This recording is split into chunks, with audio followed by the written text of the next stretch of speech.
Hello again, Struckweb. Today I'm bringing you some news about Diablo 4 and it's gonna be like a summary of the quarterly update for December 2020 from Blizzard's website.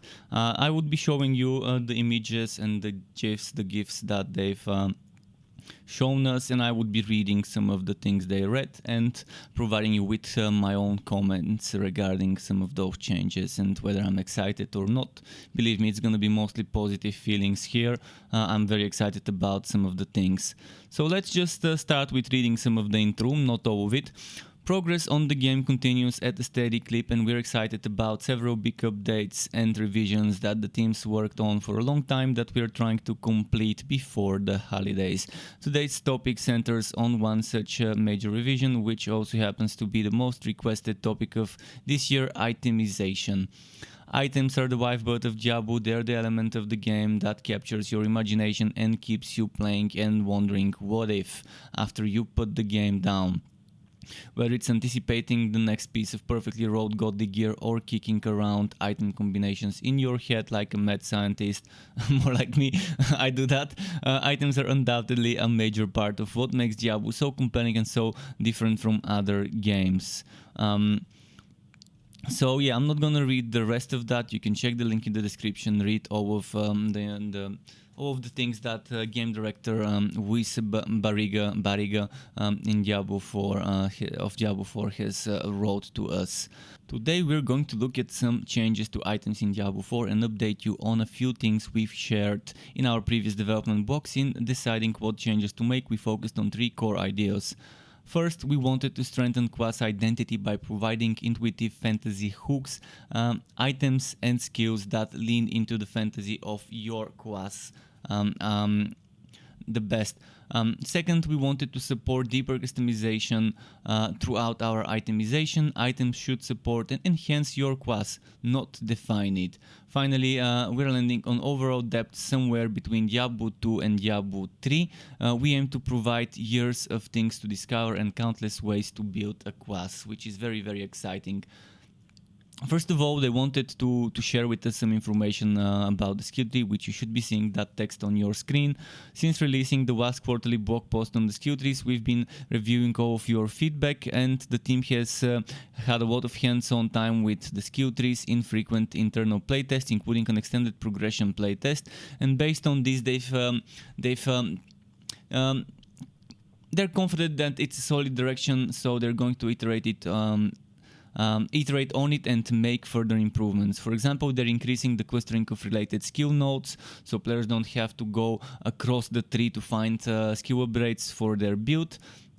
Also, the ability to respec or respecialize your skills is a tricky one to balance, and like many of us, they want that we want choices to matter and characters to feel different from each other, not just one click away from being identical to all the others.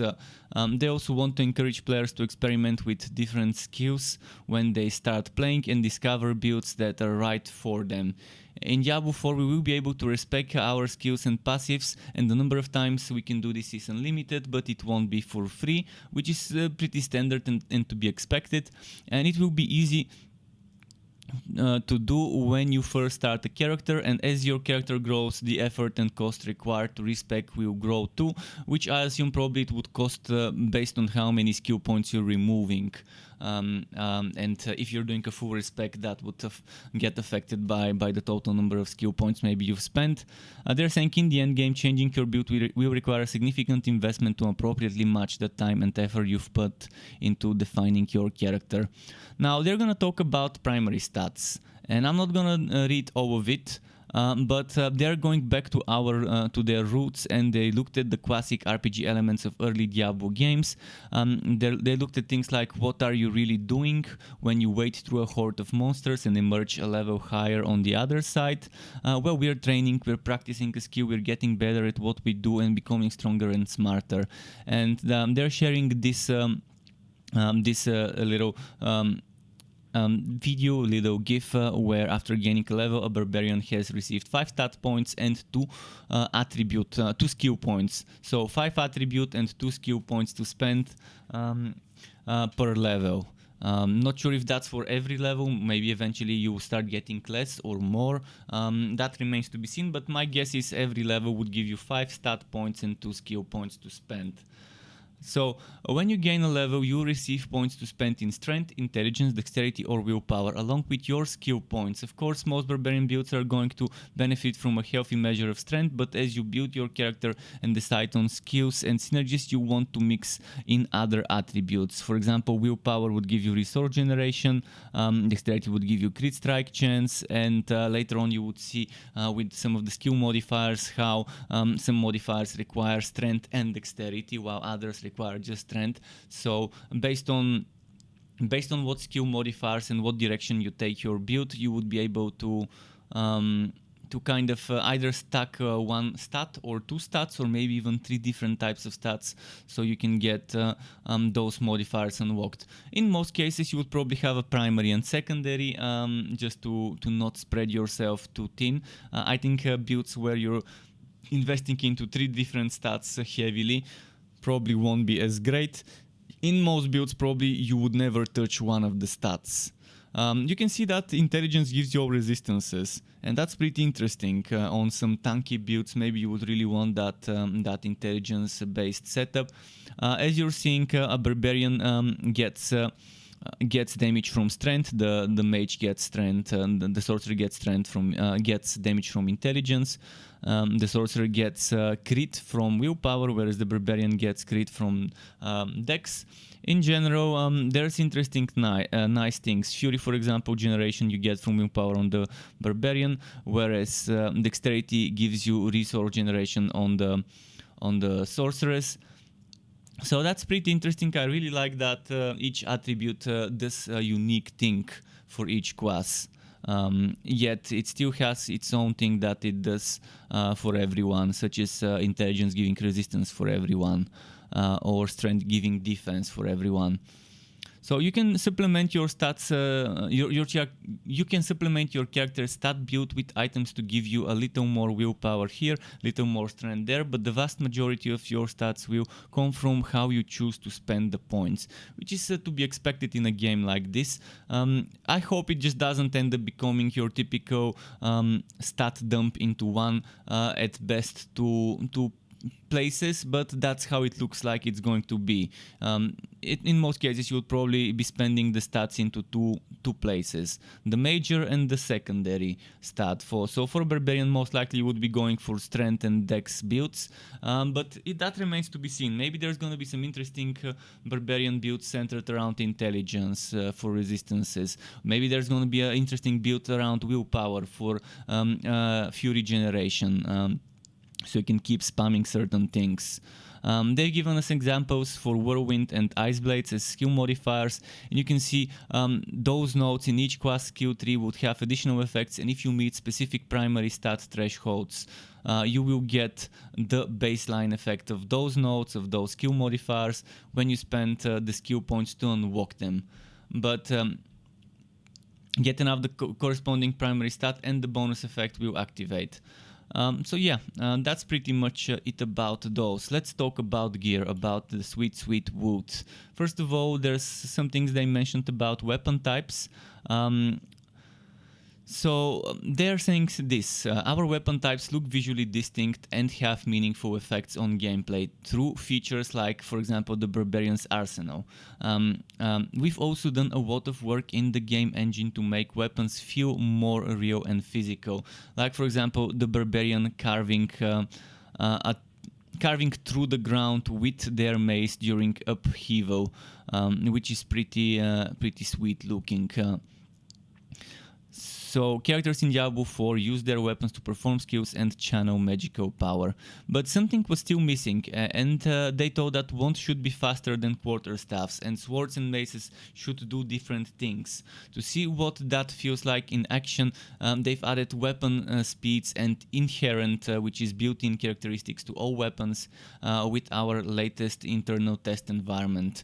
So you can see, for example, a wand gives you very fast attack speed and crit chance, and less damage. Of equal level staff that gives you more damage. It gives you slow weapon speed and resource regeneration. So mages that want more damage and more spamminess, but less crit chance, would benefit from staffs. The ones who would like to have faster crit chance attacks, so more hits per second means more chances to get that crit proccing, those would benefit from that increased crit chance and for that fast weapon speed. And fast weapon speed affects skill casting, so you will be casting faster with a weapon that has faster speed. And this is amazing. And then later on, you're seeing now side-by-side comparison of the wand and the staff, and how the casting of the same skill looks on those two separate types of equipment. And you can see the wand wielder also has a tome as an offhand, which is interesting. Then, in addition to speed, each type of weapon has its inherent physical characteristics, which I call the top affixes, the built-in affixes. For example, for shields, that's block. For an axe, you can see that it's a fast weapon with 30% chance to inflict bleed for 30% damage over 5 seconds. And for wands, as we mentioned, it's the crit strike chance with the very fast attack speed. So that means every shield you find would have block at the top. Every wand you find would have very fast attack speed, damage, meaning attack, and crit strike chance. Every axe you find would have attack, fast attack speed, and the 30% chance to bleed for 30% damage over 5 seconds. And the same way with the staff and the regeneration, the resource regeneration. So you might notice another thing about these items. They're high resolution renders of the actual equipment. In a game like Diablo, icons are important. They often contribute as much to the identity of a cool piece of wood as the in-game representation of your character, and items that don't appear on your character, like rings or amulets, are defined by their icons, and they've upgraded all of those. So now we're moving on to item qualities. They've made some exciting changes to the game's item qualities. Philosophically, they lack the clarity and of analysis afforded by clearly understood item tiers. In other words, dating players of all skill levels benefit from not having to scrutinize every single item that drops to see if it might be an upgrade for them. Blue magic items are good, but yellow rares are usually better. And they're saying that in Diablo 3 that was a great feeling of progression when you graduate to a stronger, better item, and that in Diablo 3 finding that legendary item was very nice and exciting, and getting that orange beam. But for them, it didn't feel right where you're only exciting when you see that orange beam and the green beam for set items. They're also not saying anything about set items with this article, which is another thing. So that's the quote. That said, we don't want to end up in a place where the right decision is to ignore every item that doesn't have a glowing orange sky beam. They're saying we're making a lot of exciting changes here. We're increasing the potential power of individual affixes of magic items. So magic affixes have stronger affixes, but less. Yellow rare items have 5 affixes. And legendary affixes have 5, but out of those 5 affixes, 1 of them is legendary. And here's the shocker. Legendary affixes now roll randomly on legendary items, which means any type of legendary item can get any type of legendary affix, and unique items are replacing mythical items, which is amazing. More about uniques in a moment.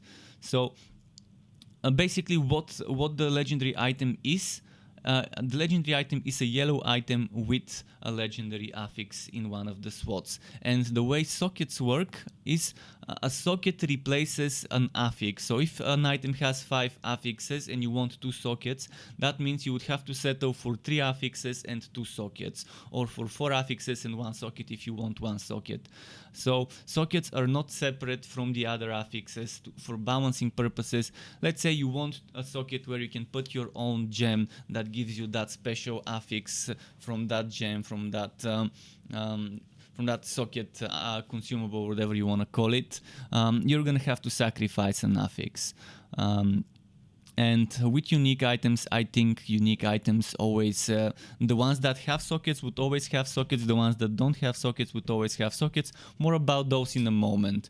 Let's delve a little bit deeper in legendary affixes. You can think of legendary items as rare items with one affix replaced with a legendary effect, as I said. That's what the dev said. And you can see, for example, this example, Boots of Perilous Thread and Tunic of Perilous Thread. Meaning, if you want that bonus, the Perilous Thread bonus, and for example, let's say you've got Boots of Perilous Thread at level 10, but you're already level 20, and you found Tunic of Perilous Thread, and you have some spare, for example, Boots of Chilling Frost, then you might want to equip the Tunic of Perilous Thread, unequip the boots, and then equip the Boots of Chilling Frost. And here's the question: can we stack two of the same affix? Let's say I have the Tunic of Perilous Thread and the Boots of Perilous Thread. Would that increase the damage by combining the 26 and 27 for a total of 53, for example, if I have both equipped, or would we just get the stronger out of the two effects? And that's how it's gonna be. They didn't say anything about this in this article. So yeah, that's gonna be nice, being able to have any legendary affix on any legendary type of item randomly. That's a lot of freedom and a lot of diversity for build making, and I can't wait to start tinkering in Diablo 4 when we get a playable beta or alpha, whatever a playable version we can get in our homes, not on a convention due to coronavirus and travel expenses being expensive to go to those conventions sometimes from a different continent. So let's talk about uniques. Unique items are making a comeback in a big way in Diablo 4. They're embracing the fantasy of those built around items with completely fixed affixes, heavily thematic and usually class-specific powers, and distinctive looks. They've given us 3 unique items as an example at level 20, and a unique will always appear with the same affixes, and they're saying that there's limit 1 equipped, which I'm assuming is like their original plan for the mythicals, where you on your hero cannot equip more than 1 unique item. Not more than 1 of the same unique item, but more than 1 in total. So for your whole hero, that unique, that build defining item can be only 1 for the whole hero, the way I understand it. So they're saying that they still like the idea of mythic items, but they don't want to create an item quality that invalidates all others, so they are out for now. And one of the things they laughed about them the most was the promise of getting random legendary powers on an item, so they folded that into the baseline legendary design, which I really love, as I mentioned. They're saying that with the addition of the skills and passive trees, with the primary stat points and the changes to items in Diablo 4, we can't wait to see all the builds you create. Believe me, I would try to make as many weird meta and non-meta builds, mostly the non-meta builds, because those are more fun in many ways. With all of this, I can't wait to get my hands on a playable version of the game, and I'm pretty sure all of you think the same. So they're saying maybe you focus on skills augmented by uniques we designed, create something from scratch out of different legendary affixes, or discover a creative pairing of primary stats with specific skills, or even incorporate the odd rare or magic items to maximize a specific affix to great effect. They're excited to read through the community feedback on the updates in this blog. As always, please remember that none of this is final, as the game is still actively in development. Your constructive discussions around these features will continue to help Diablo 4, and we greatly appreciate your support and thoughts about the game. We'll continue working on itemization throughout the development of Diablo 4, and we're looking forward to seeing you at BlizzConline next year, the online BlizzCon. We have votes to share in 2021 regarding some of our other features, and we can't wait to tell you all about them. That's a message from Joe Shelley, lead game designer in Diablo 4. And that pretty much sums up all of my thoughts. Let me know what you think in the comment section about this. What's the most exciting thing about all the things they shared with us?